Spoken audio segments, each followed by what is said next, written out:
এক বোন জানতে চেয়েছেন, আর বাবা তাকে কিছু ভাড়ার টাকাও দিতেন, আবার নমিনিও করে রেখে গিয়েছিলেন। সেই সঞ্চয়পত্র থেকে মাসিক সুদ আসে।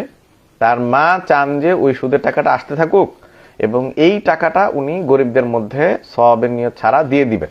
এখন এই বোন উনি এই সুদের টাকা উঠাতে রাজি না, তো তাকে বলেছেন যে ঠিক আছে, তোমাকে যেই ভাড়ার টাকাটা দেওয়া হবে বা দেওয়া হয় প্রতি মাসে, সেই টাকাটা তুমি ওখান থেকে কেটে রেখে দাও, আর তোমাকে আমি যে টাকাটা প্রত্যেক মাসে পাঠাই ভাড়ার টাকা হিসেবে, ওই টাকাটা আমি ওই টাকার বদলে রেখে দেই, এটা মানুষের মধ্যে দিয়ে দিব। তো এখন এটা জায়েজ হবে কিনা এটা উনি জিজ্ঞেস করেছেন।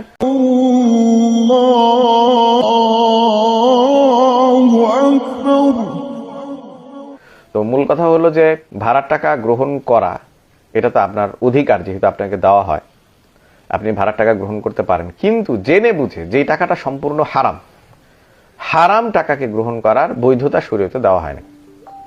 এই জন্য আপনি যখন জানেন যে এই পুরা টাকাটা সুদের টাকা, এই জন্য এই টাকা ভাড়া হিসেবে গ্রহণ করা আপনার জন্য বৈধ হবে না, যেহেতু আপনার বিকল্প রয়েছে। আপনি অবশ্যই আপনার মার কাছ থেকে ভাড়া টাকা নেবেন এবং এই সুদের টাকা আপনি কোনোভাবেই উঠাবেন না, এটা আপনার জন্য বিলকুল জায়েজ হবে না।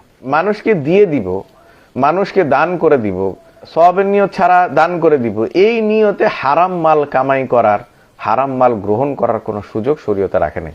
বরং এর দ্বারা আরো হারাম কামাই, হারাম উপার্জনের দিকে মানুষকে উৎসাহিত করা হয় এবং এক সময় এই মনোভাবও থাকবে না, তখন হারাম মাল খাওয়ার মধ্যে পড়ে যাবে। এই জন্য এটা কোনো সুযোগ শরীয়ত রাখে নাই।